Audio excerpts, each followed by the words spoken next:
ሰላም እንዴት ናችሁ? ውድና የተከበራችሁ ቤተሰቦቻችን ደህና ናችሁ? እግዚአብሔር ይመስገን ደህና ነኝ። እኔ እንደ ሴት ብታሳዝኝኝም ሩቲ ምንም ማድረግ አልችልም። እንደዚህ አይነት ስታለቅሺ የማያለቅስ ሴት የለም። አንቺ ጋር የማያለቅሱ የመዳን ቅመሞች የሉም። እኛም አልቅሰን ነበር በጊዜው። አሁን ደግሞ እህቶችሽን በዙሪያሽ ያሉ ሰው አብርሃም ታይ የራስሽ ህይወት ኑሪ እያሉሽ ነው። ገብቶሻል? ስለዚህ እኛ የኛ ፈትፋቾችም ሆንን አሁን እኛ ከአብርሃም ጎን ነን።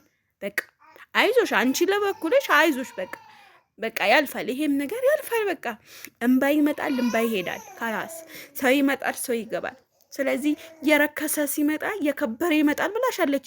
አብርሃም የረከሰ መሆኑን አረጋግጣችኋል። ስለዚህ የረከሰ ሰው ጋር ለምን መለዋወጥ አስፈለገ?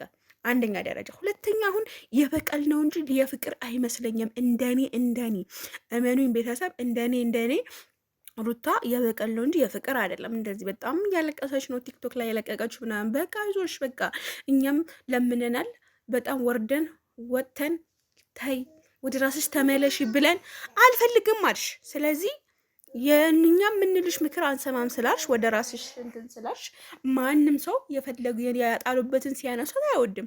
አሁን ሄርሜላ ጋር ቀለበት ሊያደርግ ነው ሲባል ነው አሁን አንቺ አለቀሽው እንጂ ከአፍንጫዬ ይውጣ አንተ የምትባል ሰው ከህይወቴ ዳግመኛም ህይወቴ ላይ አትመጣም፣ ዳግመኝ በህይወቴም አላይም የተባለ ሰው እንዴት አብርሃማን በዚህ ልክ ሊለመን ይገባል?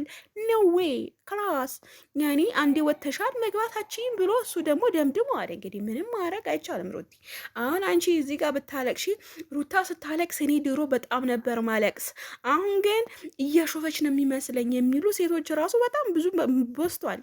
ስለዚህ እንደኔ ቢቀርስ ባይለቀስ ቢቀርስ በቃ ትተሽዋል እኮ አንዴ በቃ ደግሞ አይመለስ። አሁን የመዳን ቅመሞች ራሱ አንተና ያሳጣኝ ማለት ነው ማለት ነው። በቃ አንዴ ያተሽዋል።